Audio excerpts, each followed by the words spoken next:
This is Democracy Now! I'm Amy Goodman. President Trump's five-nation tour of Asia will include a stop in the Philippines to attend a summit meeting of Pacific Rim leaders in Manila and to meet with Philippines President Rodrigo Duterte, who's been overseeing a bloody war on drugs. On Thursday, Duterte gave a defiant speech to promote his drug war ahead of the summit and used obscene language to hit back at critics of his deadly drugs crackdown. Since Duterte was elected in 2016, more than 7,000 people have been extrajudicially killed by police or vigilantes. While human rights groups have condemned Duterte, he's received backing from President Trump, who invited Duterte to the White House. Human Rights Watch slammed the invitation by saying, by effectively endorsing Duterte's murderous war on drugs, Trump has made himself morally complicit in future killings. Well, I recently sat down with Rafi Lerma, an incredibly brave, award-winning photojournalist who's documented Duterte's war on drugs. Rafi Lerma is usually based in the Philippines, but he was in New York to discuss his work. A Huffington Post profile described one of Lerma's nights on the job like this, quote, photographer Rafi Lerma was only a few minutes into the overnight shift for the Philippine Daily Inquirer when he received word that 3 bodies had been found on the streets of Manila. Out he went to capture the image. Then there was a drug bust, and a few hours later, an extrajudicial killing. It was in his first night back on the shift, and he was shocked by the rate the calls were coming in. Well, a warning to our viewers. Many of Rafi Lerma's images show graphic violence. I began by asking him to describe what's happening in the Philippines right now. It's really overwhelming what's happening in the Philippines right now. There are close to 14,000 people have been killed in this, the name of the drug war, and 4,000 of which have been claimed by police in police operations. They claim that they have killed 4,000 people, and the rest are unexplained killings. Those they say that are deaths under investigation, and some of them are the vigilante killings. And well, yes, so many people have been killed. One of Rafi Lerma's most famous photographs documents President Duterte's war on drugs, showing a woman, Jenilyn Olaides, grieving as she cradles the lifeless body of her husband, Michael Ciaron. Next to him is a sign left by his killers that reads, "I am a drug pusher, do not copy."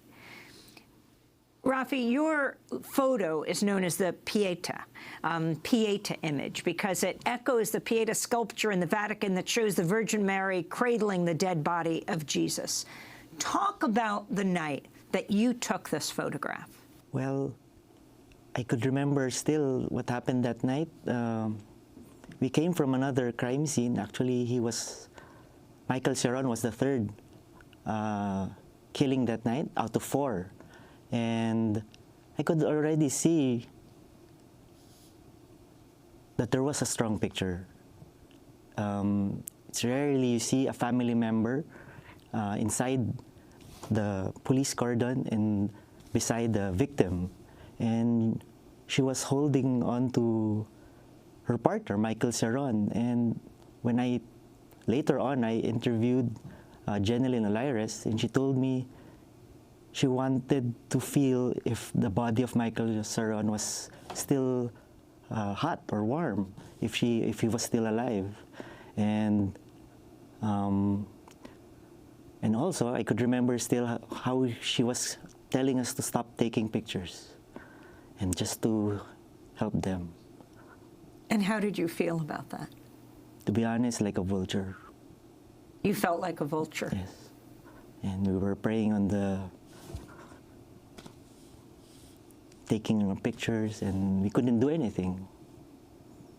And well, I have to do my job, but it was really, you felt you wanted to do something more, but you also have to do your job. And how does Jenilyn feel now about this picture you took that has become so famous? She has become this image very much showing the pain of what is happening. I mean, you're talking about, what, like more than 10 people killed on average every night and we're talking about by police, by vigilantes, all coordinated in this war on drugs that is coordinated by the president of your country, the Philippines, Duterte. Well, it's hard to speak for Jeneline.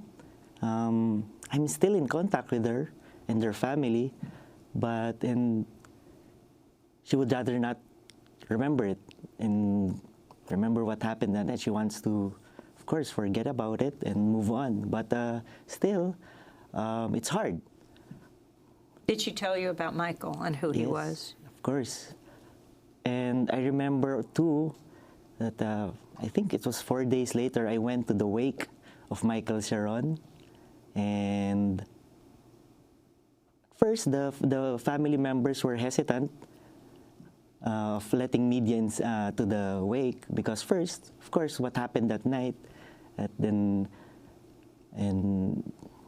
kind of they were feasted upon.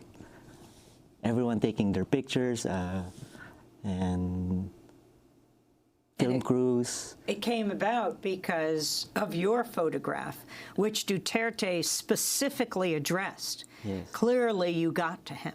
Yes. Because you captured what is happening on his streets with his own so-called law enforcement forces. He called your photograph overly dramatic and criticized it as fake.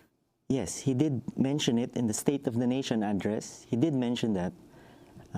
He said it was overly dramatic and you're being portrayed like Mother Mary and Jesus Christ. I really felt sorry for the Jeneline Liars and the family of Michael Sharon because they're already grieving and he should have given them that dignity already for me. But the second part is, I think, I'm not sure, again, with the word, if I was vindicated, that the photo was mentioned during the State of the Nation address, that it reached the person who had to be reached. It was the president. And now people began talking about the drug war and the killings. President Trump visiting the Philippines. Trump shocked many when he talked about his admiration for Duterte. I want to go to a clip of Philippines President Duterte. In his own words, last September, Duterte likened himself to Hitler. Hitler massacred 3 million Jews. Now, there's a 3 million drug addicts. There are. I'd be happy to slaughter them. At least, if Germany had Hitler, the Philippines would have. But, you know, my victims, I would like to be all criminals. Philippines President Duterte, your thoughts on what he said, talking about Hitler and more? Well, if they're not owning up to these killings, I don't know what. I mean, he's the president. And saying this does not help in solving the killings. He's instigating, he's promoting it. And then you have our president, the President of the United States, President Trump, who seemed to endorse the so-called war on drugs of Duterte.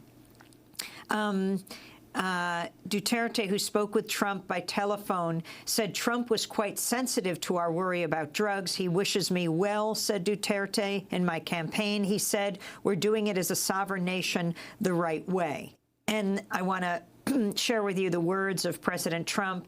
I just wanted to congratulate you because I am hearing the unbelievable job on the drug problem, Trump said in an April 29th phone call, according to a leaked transcript of the conversation with Philippines President Rodrigo Duterte, published by The Intercept and also obtained by The Washington Post and The New York Times. Trump said, many countries have the problem. We have a problem. But what a great job you are doing. And I just wanted to call and tell you that, President Trump said. Well, sorry to say this, but I hope what's happening in the Philippines does not happen here. If they're solving the drug problem this way and killing people, I hope it does not happen in America. And what thoughts do you have on President Trump coming to meet the Philippines President Duterte? Well, I hope that he is more aware of what the human rights situation is happening in the Philippines, and it should be addressed. He's the leader of the free world. He should set an example, and I hope he says something about it now. Rafi Lerma, award-winning photojournalist based in Manila, Philippines, where he was a staff photographer for the Philippine Daily Inquirer. He's been documenting the government's war on drugs, now a freelance photographer. President Trump is set to meet with Philippines President Rodrigo Duterte this weekend during his five-nation tour of Asia, which includes a stop in the Philippines to attend a summit meeting of Pacific Rim leaders in Manila. Since Duterte has taken office last year, 7,000 people have been killed by police and vigilantes in his so-called war on drugs. This is Democracy Now! When we come back, 350.org founder Bill McKibben, as we head off to Bonn, Germany, for the UN Climate Summit. Stay with us.